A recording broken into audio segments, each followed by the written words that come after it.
This is Mrs. Thackeray, and we're going to do a tutorial on how to install and uninstall apps and extensions on your Google Chrome browser. If you go to your Google Chrome and you click on the three dots up here and you go down to Tools, you will see a list of the extensions that you have installed, if you have any, on your browser. And this is a list of mine, and the blue light indicates that they are turned on, and if they're grayed out, that means that I've turned them off for one reason or another. Apps and extensions are really valuable tools to help make things more user-friendly and accessible, and they solve problems that come up as you are working within certain programs or searching for things. And as we get away from smart boards, we're going to see these more and more affecting how we work in education, because these really smart people are coming up with really good things that are helpful and helping us out. Whenever I talk about extensions or apps in the teacher's room, people always ask the questions, are they safe? And, you know, Google is really good at trying to keep their accounts secure, but some apps and extensions can cause problems, and so you should always be super careful about what you're installing on your computer, and maybe look to the user data to see whether or not it supports it, and talk to your friends to see if they've used it, to see if it'll work on your computer, just to be safe. You know, we always want to trust, but we verify. If you look right up here on your bar, you'll see an apps button, and if you click on that apps button, it'll show you some of your apps in a different form. And these are some of the things that I use in my classroom. Most of these are extensions, and they are developed by companies to make certain things work better for you. And Classroom will reside here. It's another place you can get to Classroom, you can get to YouTube, and these are all things that I've added onto this particular window. But also in here you can get to the web store, and the web store is where you go to add extensions and apps onto your Chrome browser. So if you see right here, if you were to search the store for, say, something to do with photos, like you're going to look for a editor or whatever, that's where it would give you these things. And then you see how it says add to Chrome, and I happen to have a Save to Google Photos, which I love, on my computer, and it also gives you other options and things that you can look into. But this is where you would search to find extensions and apps that might be interesting to you personally. One thing I like to do is put in education or teaching or stuff like that in there, or look on or Google search it for newest educational extensions, and that helps me to, you know, find things that maybe will help me with things that I'm doing in the classroom.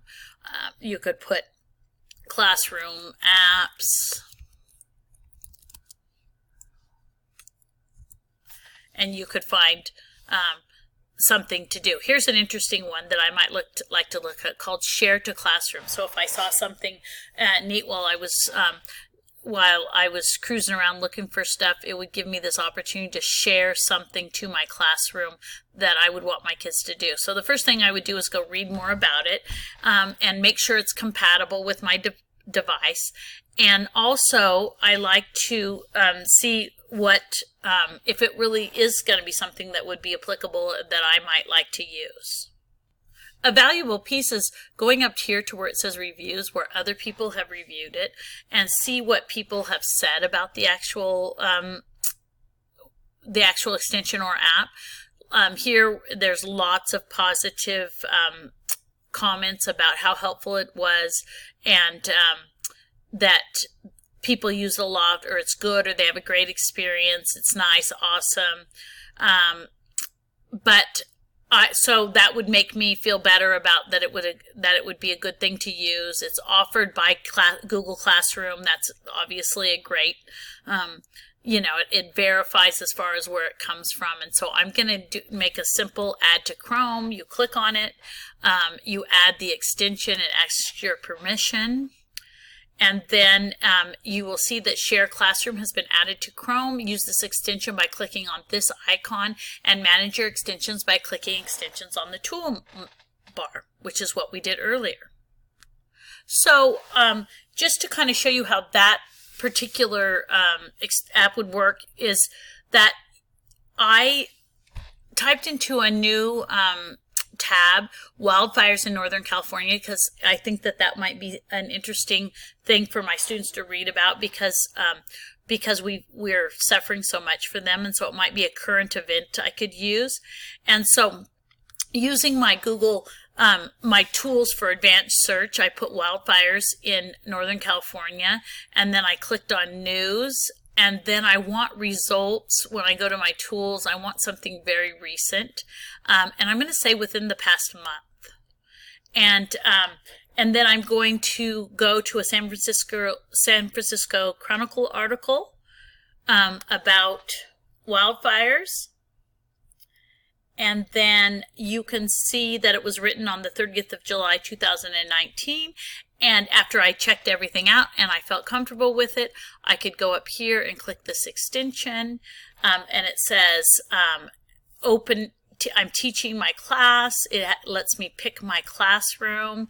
I'm going to pick last year's classroom just so that I can show it. And then you can see here on the screen that it says that I can push it to the students. I get to choose whether I want to create an assignment out of it, ask a question, or just make an announcement. And I'm just going to send it to them. We'll discuss it later. And then I'm going to hit push. And now that has been pushed to the students, and then later on, the students can send stuff to me. But that just shows you how an extension could make your life a lot easier than copying and pasting and putting that to get it assigned to the students. And that's basically what these apps and extensions are about. They're all about making making life easier for all of us. And that's about it. It shows you how really super easy it is to install a extension. But let's say that something happens and you want to get rid of extensions. You don't want those to be on there. If you go to your page, say your computer starts messing up, or you don't want to use it anymore, or you're concerned about its safety, it's pretty easy to disable. And then you can see that if I wanted to disable, let's look at something. Oh, like here's one that I put in that I thought would be so great, which was Honey, automatically find and apply coupons when you shop online. And I find it very annoying because often the coupons didn't work and they were coming up all the time. And so I just disabled it. But if I clicked remove, I would be able to just remove it from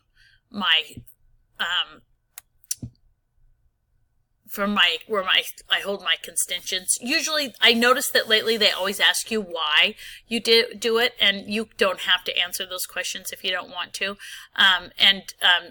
You just end up having to answer a few questions about why you're getting rid of it, and then you hit submit, and it uninstalls it from your browser. So for just a few minutes here, let me just show you some of the ones that I find particularly useful, and I can show you kind of how I use them. If we're looking through some of the acts I have here, I have this Easy Doc Merge. I use a lot to merge PDFs together to make it so that they print all together, and I sought that out because I needed that job. I needed to do that. Doc to PDF is also does the same thing, and so I had to play with to see which one I liked the best. Now, another one that I use a lot, I told you, is during the school year, is this extension called Move It. And so when Move It is on, when you have it working all the time, what it does is it reminds you to move. And so if I turn this on, you will see it'll show back up in my tray over here. And then when you click it, it shows you that however long you want, say every 5 seconds, it'll tell you to move, which is way too fast, but it'll pop up here on the screen and you'll see it working. But it's great for keeping yourself moving and keep exercise and going. Now, here's an interesting one here. So PDF merge I use, but this extension violates the Chrome Web Store policy. Therefore, that's a red flag for you that it might not be one that you should have on there, and you can see that I have it disabled. Pinterest save button I love, because I use Pinterest to organize a lot of ideas for the classroom, and by being able to hit the Pinterest save button, it'll take that stuff and then to Pinterest, and then you're able to save it in the files that you've set up on Pinterest.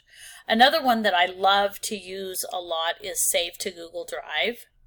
And it just looks like the Google Drive button. And so if I went to that Wildfires Explodes button, instead of going to Google Classroom, I just wanted to save it to Google Drive. You can see here that it's downloading this file to Google Drive, or uploading, I should say. And that article then will be available in my Google Drive for me to use at a later date if I didn't have an immediate need to assign it. All right, what's some other ones here on these extensions that I use a lot?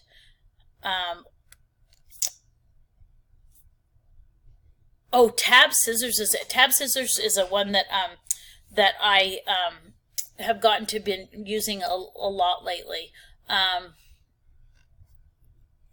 So what it does is Tab Scissors splits a window into two at a selected tab. So if you needed to type something and look at something, you could split it in that direction. It would look something like this. When you run out of space on your toolbar, it just puts them right up here.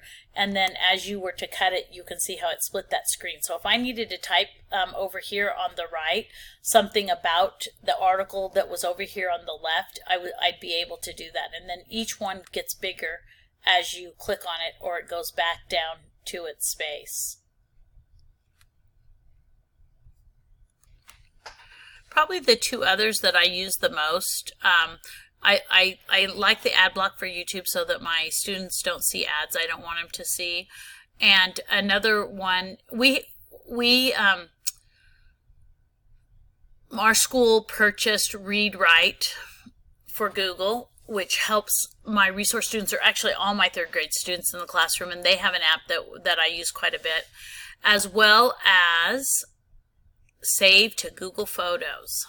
And so Save to Google Photos will take whatever is on your screen and save it as a photo. So if you wanted to be able to save a particular picture of something you were working on, then you would be able to go and find that picture in your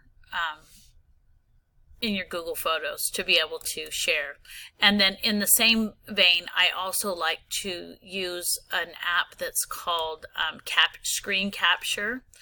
And what Screen Capture does is whatever is right up on your screen, it just takes a picture of, and then you're able to treat it just like a picture. So see, it's capturing the screen. It shows you the picture of it. You can download it to a PDF, which I do most of the time. And then once you open that PDF, you're able to download it to a place on your computer. I use this a lot if I'm trying to send stuff to TEC about what's going on my computer when I have problems. I save it to my desktop, and then I'm able just to attach it to an email or a file. So I use that one a lot. So these are just a few of the extensions that really help make my life easier, and I do go out and search for them. And if you have any that you can share with me, I'd really appreciate it. And I really do think that extensions are wonderful. There's so many great things that they can do for us. That's how you manage your Google Chrome extensions. They're awesome. Go out there and find some fun ones that work for you.